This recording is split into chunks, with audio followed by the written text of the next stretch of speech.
समझता हूँ थूकना चाहिए मोदी पे, मोदी हुकूमत पे, बीजेपी पे थूकना चाहिए।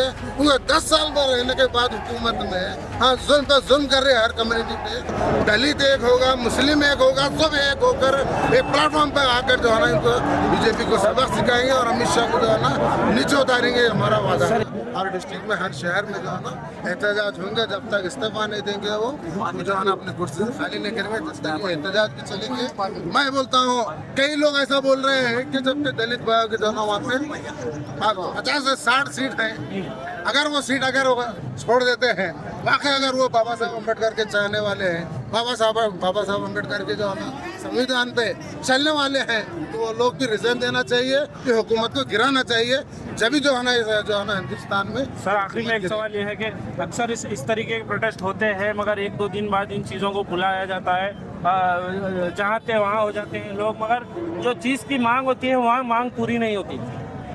जब से बीजेपी हुकूमत आई है प्रोटेस्ट माने कुछ माने ही नहीं उनकी नजर। उन्हें 10 दिन करो, 8 दिन करो, महीना करो, 2 महीने करो, साल करो, 2 साल करो, 3 साल करो, वहाँ मर जा रहे हैं स्ट्राइक करते हुए, उनके ऊपर असर नहीं हो रहा है। तो मैं मेरे दलित भाइयों से तमाम जो है ना कम्युनिटी से अपील करता हूँ कि ऐसी हुकूमत जो गूंगी और बहरी है, ऐसी हुकूमत को गिरा फेंकना बहुत ज़रूरी है।